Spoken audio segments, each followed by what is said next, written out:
Tragico schianto nella notte a Ormelle, auto esce di strada e finisce contro la canaletta in cemento di un fossato. Muoiono un 27enne e un 35enne operai indiani della zona, altri 2 feriti, uno è in fin di vita. Il via vai di amici e colleghi nel luogo dell'incidente a casa del 27enne di San Polo morto sul colpo. L'appello dei sindaci contro l'alta velocità, ancora un tributo di sangue, dicono, corre prudenza. Un furto in casa ha messo a segno ieri sera, altri tentati nelle ultime ore. I ladri tornano in azione a Fara di Soligo. Il sindaco pubblica sui social un avviso per mettere in guardia i cittadini. Caldaia difettosa, un'intera famiglia di Loria intossicata dal monossido di carbonio. Ieri sera madre, padre e 3 figli piccoli ricoverati in camera iperbarica. Liste d'attesa infinite, rette delle case di riposo alle stelle, attacco frontale alla giunta Zaia da parte dell'alleato Flavio Tosi, responsabilità venete, dice, per le case di riposo si valuti l'introduzione dell'addizionale IRPEF regionale.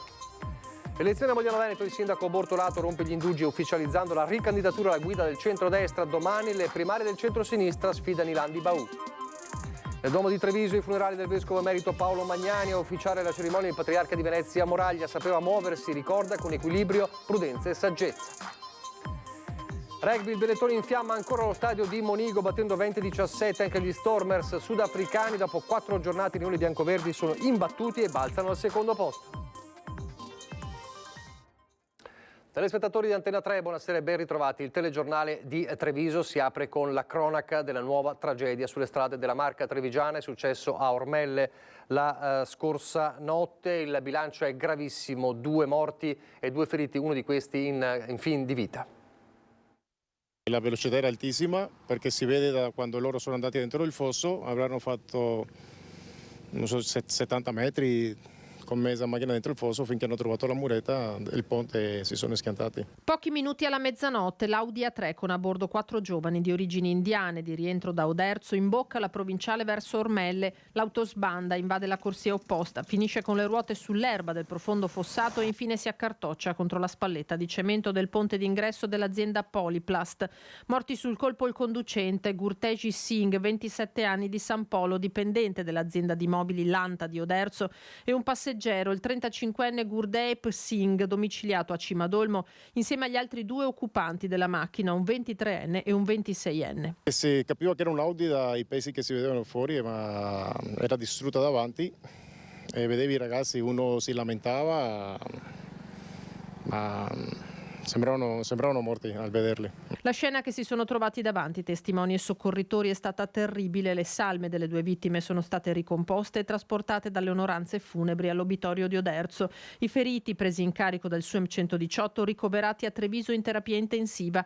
Il più grave è il 26enne, attualmente in neurochirurgia, la cui vita è appesa a un filo. E si ripropone il tema dell'alta velocità lungo questa strada già teatro di diversi incidenti. Qui purtroppo l'acceleratore lo pigiano e tantissime volte arrivano sulla curva e non riescono a avere coscienza della curva, sia questa volta in entrata del rettilineo sia anche in uscita. Vigili del fuoco e carabinieri della tenenza di Oderzo hanno lavorato per ore sul luogo della tragedia che colpisce una comunità, quella indiana, molto numerosa nella zona, tra lavoratori di aziende del legno e vetrerie e quelli invece impiegati in agricoltura.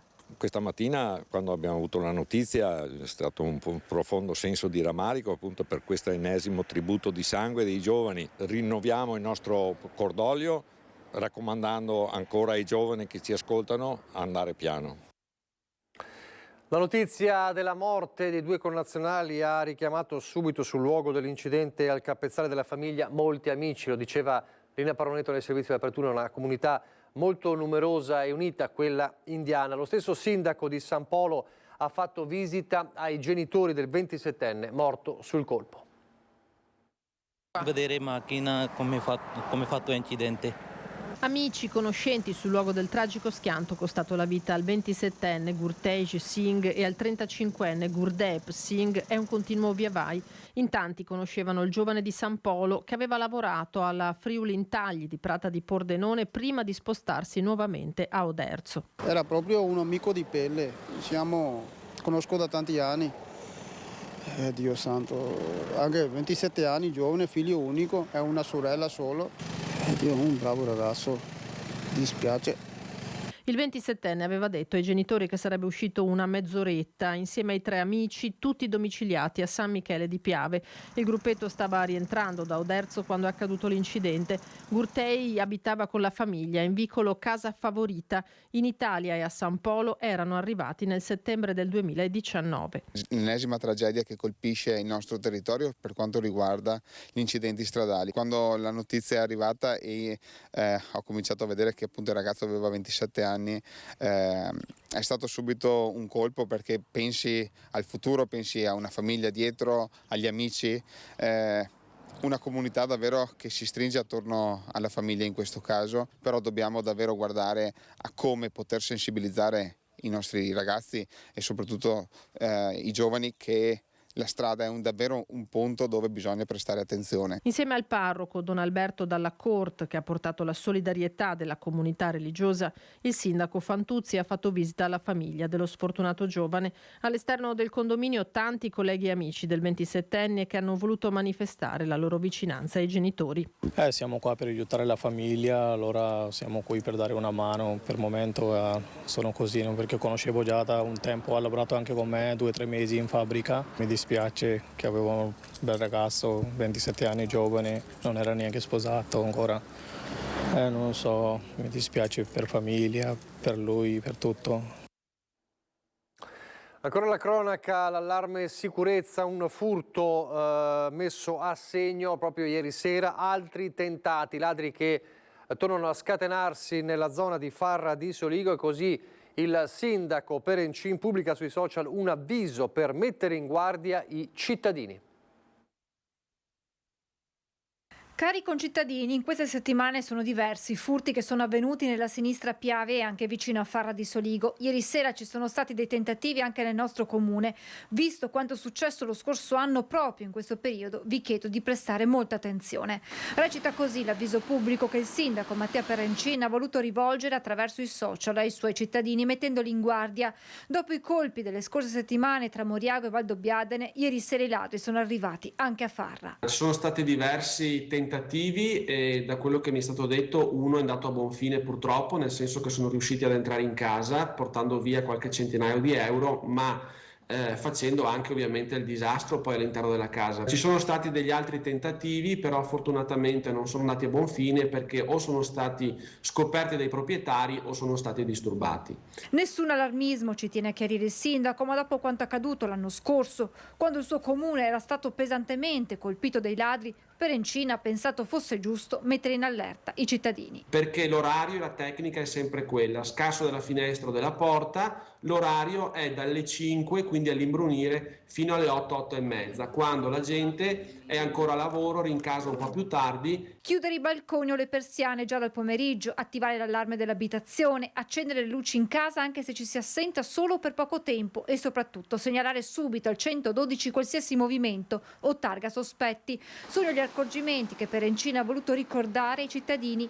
Intanto nelle ultime settimane sono stati intensificati in tutta la zona i controlli serali delle forze dell'ordine. Io stesso la prossima settimana cercherò di capire se riusciamo a fare anche un coordinato con la polizia locale, in maniera da avere la polizia locale anche in un orario un po' più lungo rispetto a quello solito d'ufficio. Una famiglia intossicata dal monossido di carbonio, la paura nella notte a Loria. In ospedale sono finiti madre, padre e 3 figli minorenni di origini ghanesi. All'origine del dramma il malfunzionamento della caldaia nell'abitazione. Sul posto i carabinieri e il SUEM. I sanitari hanno ricoverato la famiglia in camera iperbarica. Fortunatamente non sono in pericolo di vita. Torneremo tra poco a parlare di cronaca. Prima però c'è il tema ancora una volta della sanità, che si incrocia con la politica, liste d'attesa infinite e rette delle case di riposo alle stelle. C'è un attacco senza precedenti alla giunta Zaia da parte dell'alleato politico Flavio Tosi. Ci sono responsabilità venete, dice Tosi, per le case di riposo si valuti l'introduzione dell'addizionale IRPEF regionale. Sentiamo.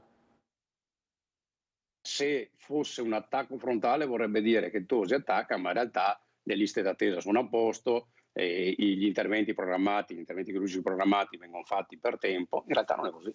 Le liste d'attesa stanno esplodendo, gli interventi chirurgici vengono rinviati, quindi la criticità c'è e non bisogna mettere la testa sotto la sabbia a far finta che non ci sia. La fotografia è impietosa e a scattarla è un alleato della maggioranza di governo, sia nazionale che regionale. Un dettaglio che non è un dettaglio e Flavio Tosi, coordinatore regionale dei forzisti, lo sa e come. Anche la citazione non è casuale. Come dice appunto il dottor Mantoan di Agenas, c'è un problema di liste d'attesa che sono fuori controllo, addirittura il Veneto nel monitoraggio su 12 USL ha mandato i dati di solo 3 su 12. Liste d'attesa infinite quindi, e non si dica, fa intendere Tosi, che è un problema generale, così come la carenza di medici. Dipende da quanto sei attrattivo, perché il problema che c'è in Regione Veneto non è così pesante né in Emilia Romagna né in Lombardia, e quindi evidentemente c'è un problema Veneto.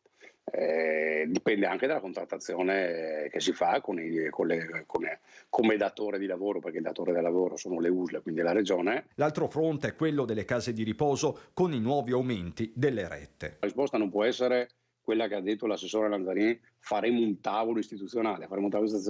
Se a gennaio aumentano le rette, il tavolo istituzionale non serve a niente. Occorrono risorse vere, prosegue Tosi, anche superando un tabù, quello dell'addizionale IRPEF regionale. Ci sono varie strade, l'addizionale IRPEF se ne può ragionare, per dire, ha più senso che paghi io, Flavio Tosi, che economicamente sto abbastanza bene, l'addizionale IRPEF piuttosto che far pagare l'aumento della retta a uno che ha un anziano in casa di riposo. Oppure, seconda ipotesi, rivedere il bilancio 2024, ma la questione sembrerebbe più profonda. Il coordinatore azzurro fa nomi e cognomi. La piramide è Luca Zaia, assessore Lanzarin e il dottor Anichiarico, che è scelto da Luca Zaia come direttore generale della sanità. Quando c'era una dirigenza diversa, parlo per esempio di Domenico Mantoan, che oggi ci siamo lasciati scappare come regione, ed è in Agenas, se uno va a parlare col personale sanitario e con la dirigenza, ti dicono una volta c'era qualcuno che sapeva di organizzazione e organizzava. Adesso invece appunto la risposta del sistema è ai direttori generali: voi fate tornare i conti, poi il resto non importa. Invece importa anche la quantità e la qualità dei servizi che erogano. Parole dure, durissime, che sicuramente faranno discutere. Intanto il terzo alleato del centrodestra è quello che a livello di cifre, di numeri, almeno in questo periodo, in questo ultimo biennio, sta meglio, cioè Fratelli d'Italia. Apre ufficialmente la stagione dei congressi, non solo Venezia, ma poi in arrivo anche il congresso provinciale di Treviso.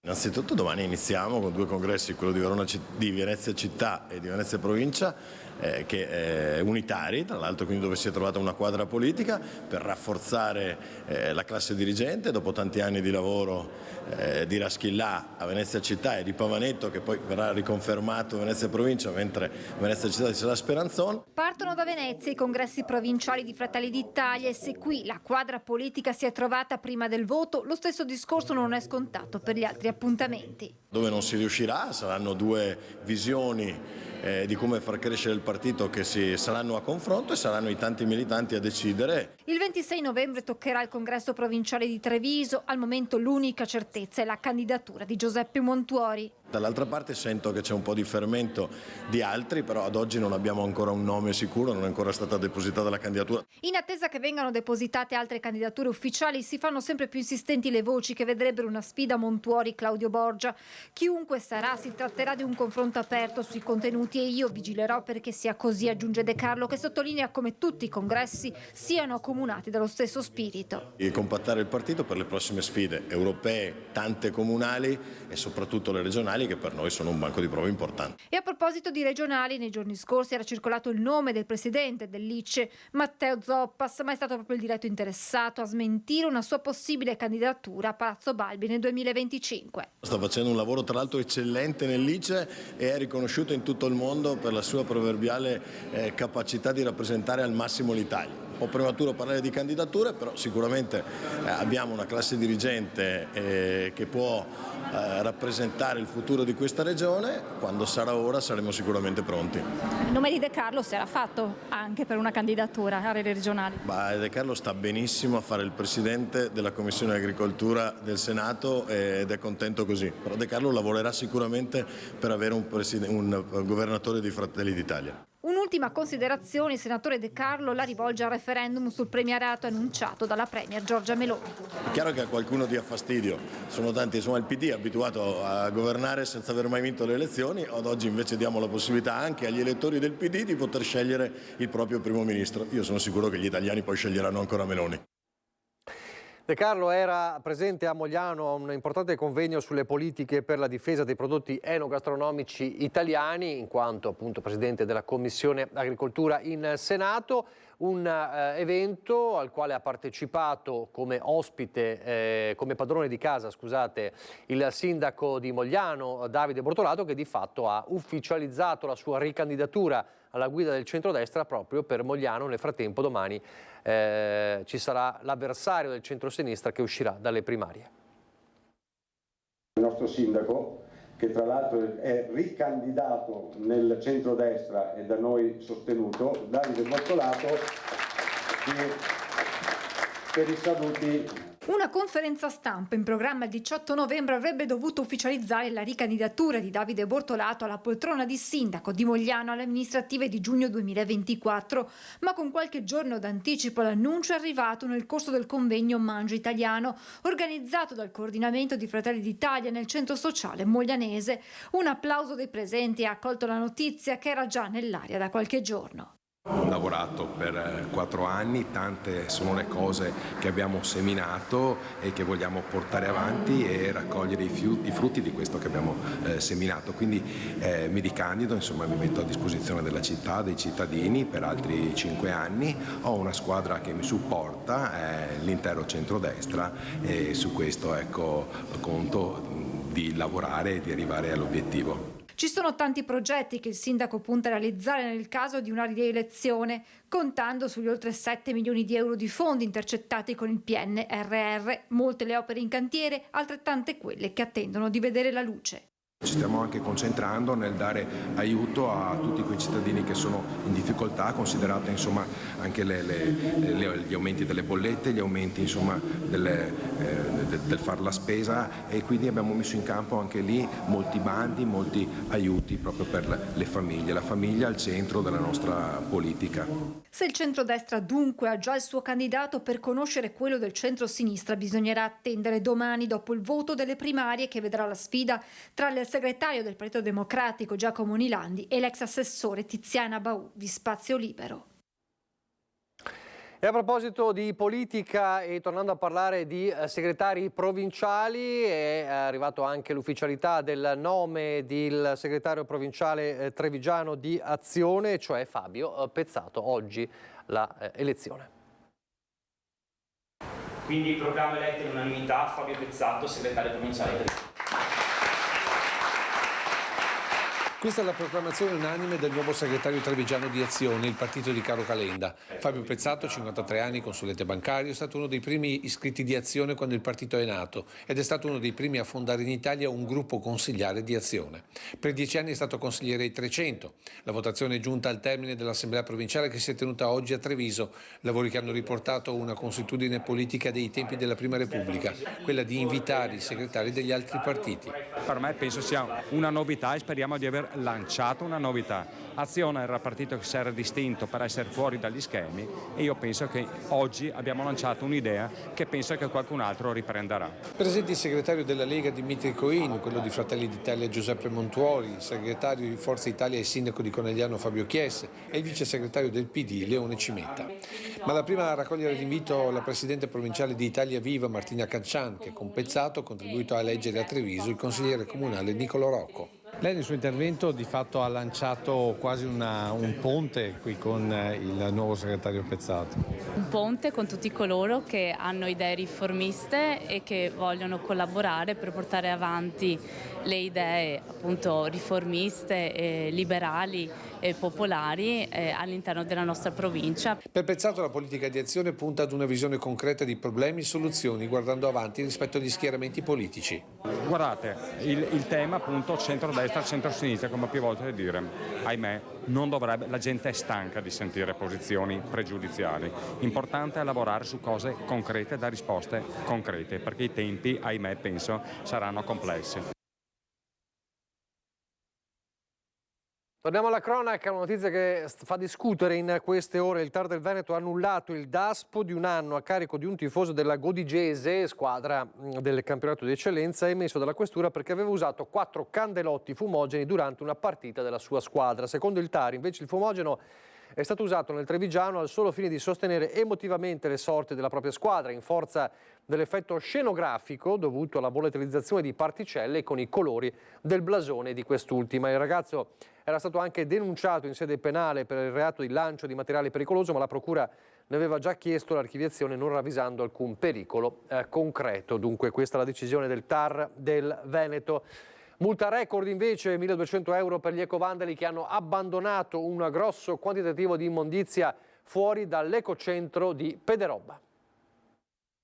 Ecovandali e furbetti dell'immondizia sono avvisati. Nel territorio di Pederobba sono in arrivo nuove fotocamere e fototrappole per immortalare le loro gesta. Il giro di vite, annunciato dal sindaco Marco Turato, arriva dopo l'ennesimo caso di inciviltà con un grosso quantitativo di rifiuti abbandonato fuori dall'ecocentro comunale. L'autore è stato individuato in pochissimo tempo grazie alla segnalazione di un cittadino che si è rivolto al numero verde ambiente, attivo da quasi 5 anni. A Pederobba infatti basta un WhatsApp con fotografia e geolocalizzazione per far scattare la pulizia del luogo e le indagini del caso. Così è stato per l'ultimo episodio. È proprio grazie a una di queste segnalazioni e anche grazie al potenziamento della videosorveglianza e dell'utilizzo delle fototrappole che siamo riusciti a beccare, lasciatemi usare questo termine, l'ecofurbo che ha operato questo sversamento, che è stato appunto sanzionato con una sanzione di 1.200 euro e pagherà anche lo smaltimento e le operazioni di ripristino dell'area. Insomma, il conto alla fine sarà salatissimo, mentre prosegue la lotta all'abbandono dei rifiuti dall'area del Grappa al Piave. È un problema che come amministrazione abbiamo voluto gestire fin da subito con un grande coordinamento con il Consorzio Priula e Contarine, che sono gli enti che si occupano appunto della sorveglianza e dello smaltimento dei rifiuti. Adesso le nuove fototrappole che andranno ad affiancare anche il servizio del netturbino di quartiere. L'invito del comune resta quello di segnalare. Pochi istanti di pubblicità, poi di nuovo in diretta.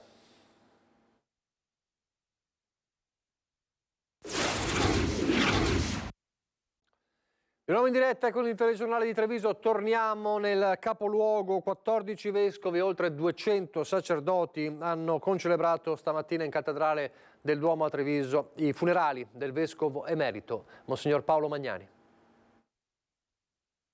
Sono soprattutto le beatitudini a giudicare la Chiesa per ricordare ad essa ogni giorno ciò che deve essere, cioè Chiesa di Gesù Cristo chiamata ad un'attenta vigilanza per non lasciarsi contaminare dalle ideologie e dalle mode cangianti di una mentalità mondana e terrestre.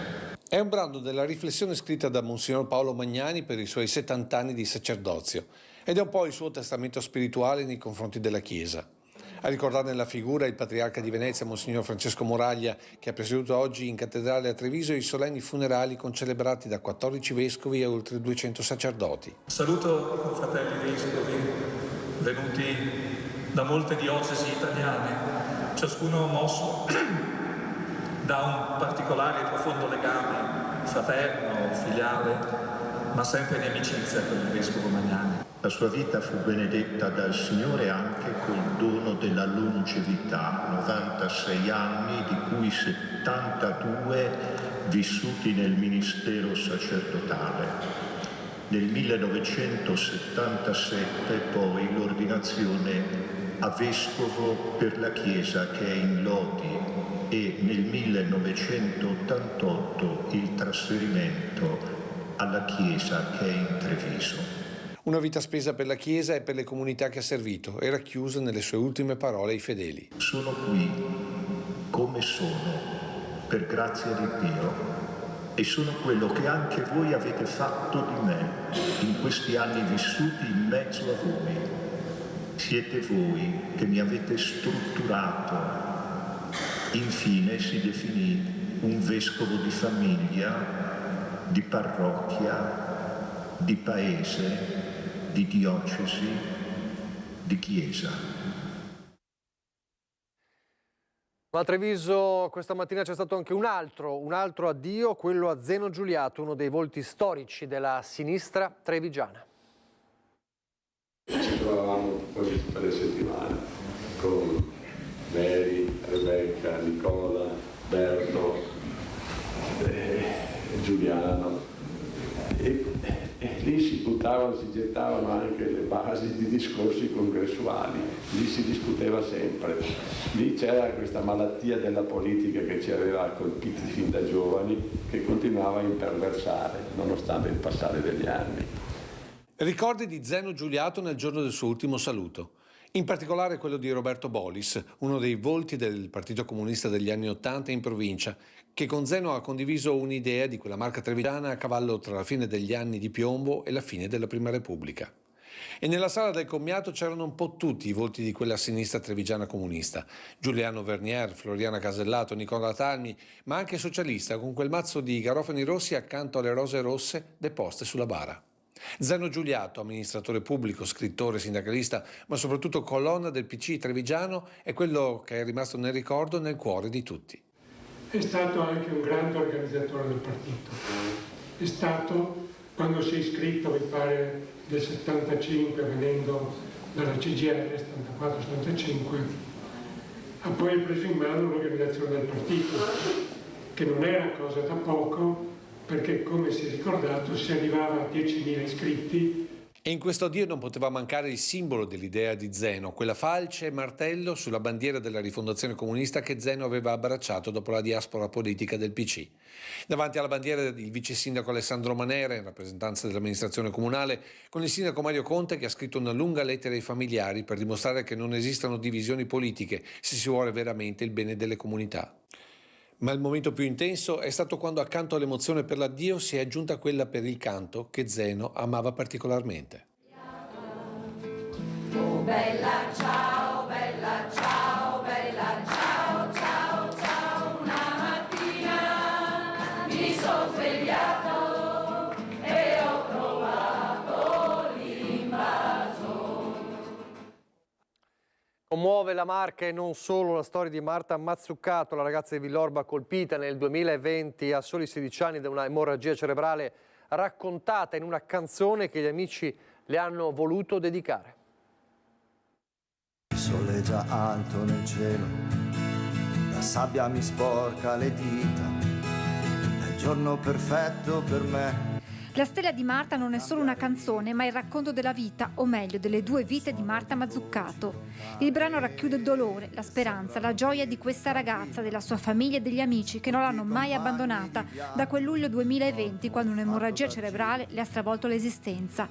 Quegli amici, in primis Diego Cattarossi, autore del testo, che le sono accanto e che oggi le hanno voluto regalare questa canzone. Abbiamo ascoltato la canzone quest'estate e ci siamo emozionati, perché è riuscito a cogliere le sfumature proprio della storia di questi 3 anni di vita. Le parole che Marta vorrebbe dire e lui le ha messe in musica e io ho dato voce a Marta. Alle parole si accompagnano le immagini della Marta prima e dopo l'emorragia cerebrale che l'ha colpita a soli 16 anni un giorno di luglio quando si trovava al mare con un'amica. Da quel momento tutto cambia, iniziano settimane, mesi di interventi chirurgici, complicazioni, condizioni che sembrano migliorare per poi precipitare. Più volte Marta rischia la vita, più volte la sua famiglia rischia di perderla per sempre, fino alla diagnosi finale che suona come una devastante sentenza. Stato vegetativo persistente e per noi è stata una sentenza che ci ha veramente, è difficile da spiegare.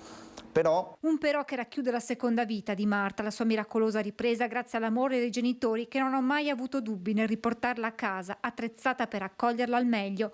Una promessa che mamma e papà le avevano fatto in terapia intensiva. Io tutti i giorni dicevo a Marta devi tenere duro, devi essere forte perché la mamma e il papà, vedrai, ti riportano a casa. Il piede che si muove per la prima volta, l'abbraccio al padre, la carezza alla sorella Valentina, quelle prime volte di gesti così semplici che per Marta e la famiglia rappresentano la benzina che permette loro di andare avanti. È riemersa emotivamente, cioè lei non aveva più espressioni, noi le parlavamo e lei non guardava il soffitto, non muoveva gli occhi, la lingua, è terribile, è come avere una figlia morta e ce l'hai viva, è terribile, è una cosa terribile. Dai genitori un messaggio a chi, come loro, sta attraversando un difficile percorso. Noi nessuno l'ha tolta la speranza, quindi dobbiamo viverla e riuscire a ricavare quel briciolo che c'è sempre dietro l'angolo.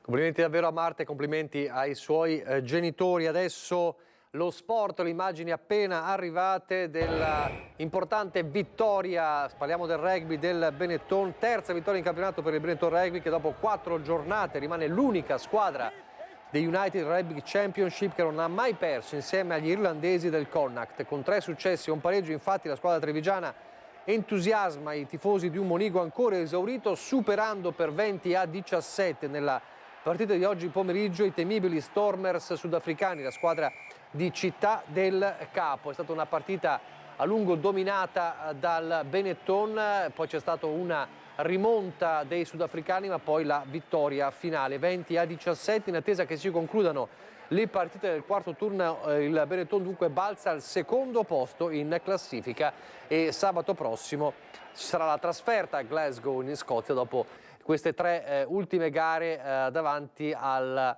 pubblico amico di Monigo. Domani vi racconteremo nel dettaglio questa importante partita per il Benetton. Adesso andiamo invece nel bellunese.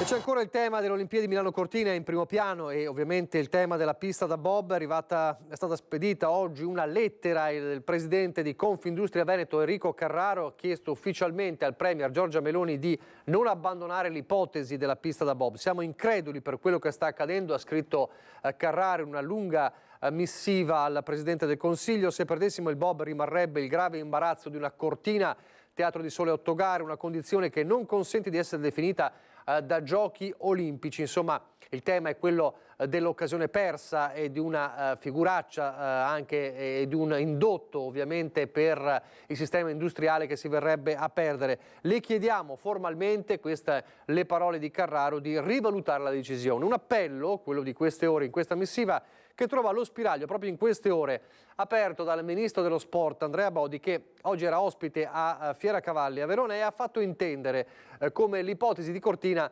non sia tramontata del tutto. Dice: ne stiamo ancora parlando. Sentiamo questo breve passaggio proprio di Abodi a Fieracavalli a Verona.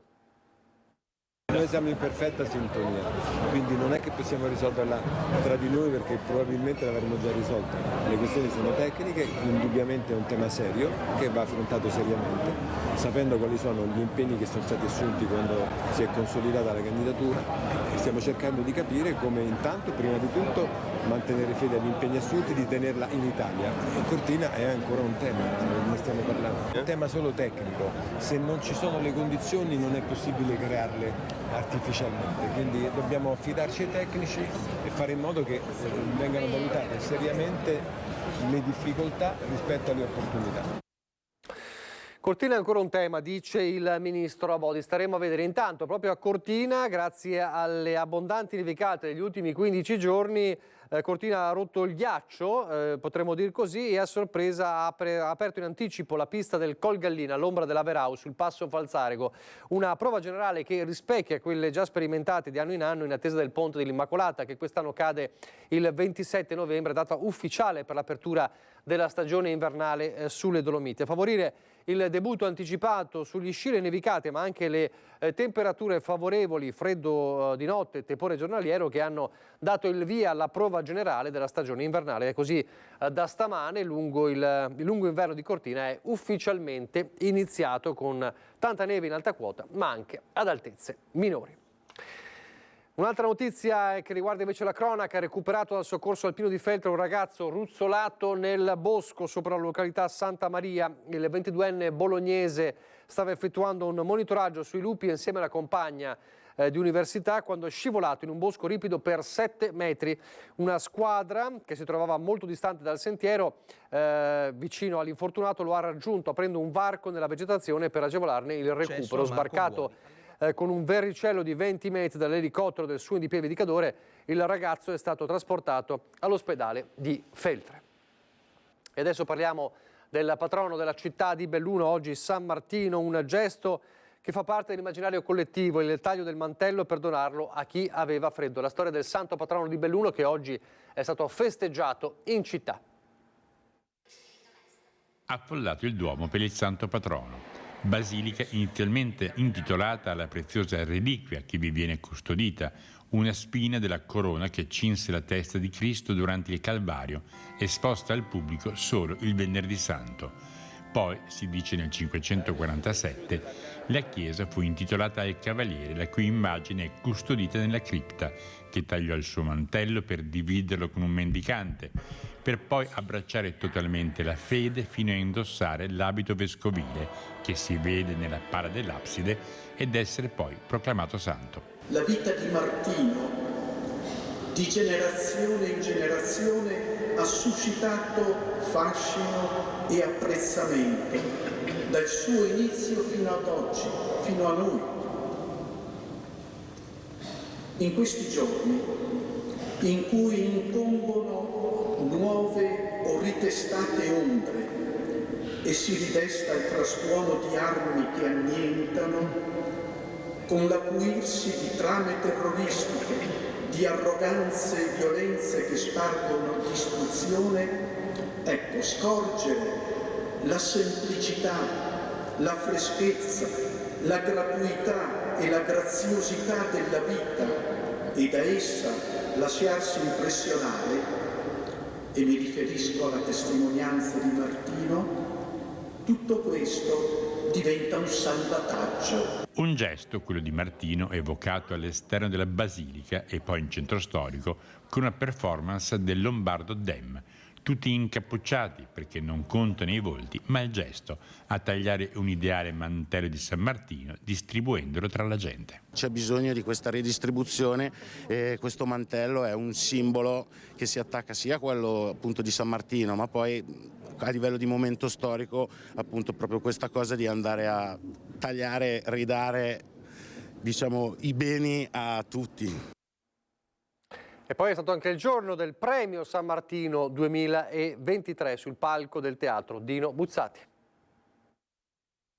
È sempre un valore aggiunto per la città riconoscere le persone che hanno fatto molto, è doveroso ed è bello farlo proprio il giorno di San Martino. La Presidente di Confindustria parla del premio San Martino, che ogni anno omaggia chi ha dato lustro alla città, soprattutto impegnandosi nel sociale. Ricorrendo e pensando anche a Martino che ha strappato e tagliato a metà il suo mantello, quindi il significato è dare un pezzo di questo mantello ideale a chi si è veramente speso per portare la voce e Belluno in giro per il mondo, si è magari anche impegnato su diffondere i valori della solidarietà, del sociale, chi ha fatto qualcosa veramente di importante rendendo lustro a questa città. Il 2023 ha visto la giuria scegliere l'ex Bellumat Giorgio Fornasier, oggi 76 anni.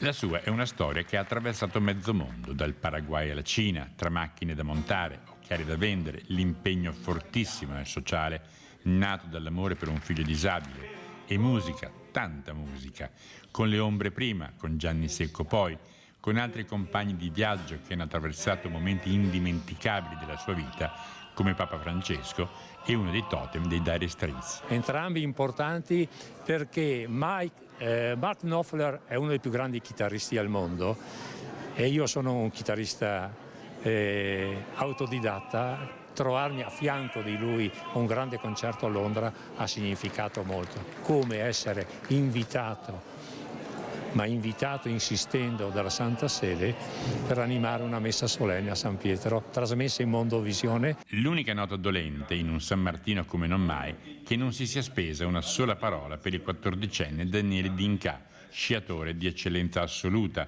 cui sarebbe dovuto andare il premio per i giovani. L'incauta anticipazione fatta da un quotidiano ha reso, come da regolamento, inassegnabile il premio. Non lo hanno citato gli organizzatori, dispiace, lo facciamo noi. Il San Martino Giovani 2023, Daniele, sentilo tuo perché lo è.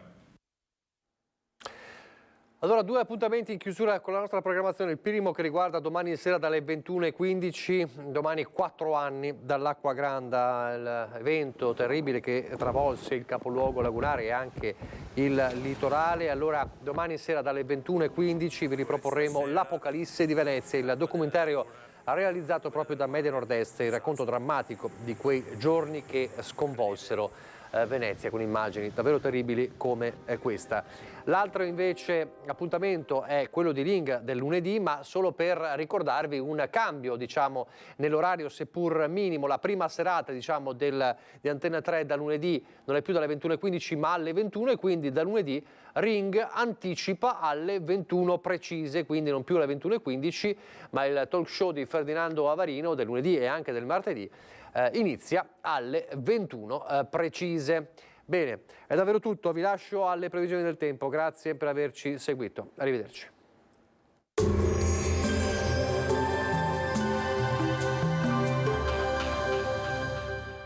Entra nel mondo Lolato. Da oltre 40 anni un team di professionisti per migliorare la qualità della tua vita. Centro del piede con servizi di podologia. Laboratorio per la produzione di plantari e calzature su misura. Benvenuti al meteo, le previsioni per domenica 12 novembre. Sul Veneto tempo variabili con nubi alternate a spazi di sereno. In montagna possibili precipitazioni con eventuali episodi di nevischio da circa 1000-1300 metri. In pianura generalmente assenti. Temperature minime tra i 2 e i 7 gradi, massime comprese tra i 9 e i 12 gradi. Sul Friuli Venezia Giulia cielo variabile durante tutto l'arco della giornata, con possibilità di qualche addensamento nuvoloso e qualche nebbia notturna in pianura e nelle valli. Temperature minime tra i 4 e gli 8 gradi, massime dai 12 ai 14 gradi. Sul Trentino Alto Adige cielo per lo più soleggiato con forti venti in quota e localmente anche in valle. In serata e nella notte annuvolamenti irregolari e possibilità di qualche debole precipitazione in montagna sui rilievi più a nord. Temperature minime tra lo 0 e i 2 gradi, massime comprese tra i 6 e gli 11 gradi.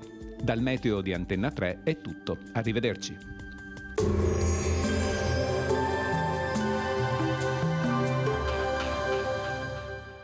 Entra nel mondo Lolato. Da oltre 40 anni un team di professionisti per migliorare la qualità della tua vita. Centro del piede con servizi di podologia. Laboratorio per la produzione di plantari e calzature su misura.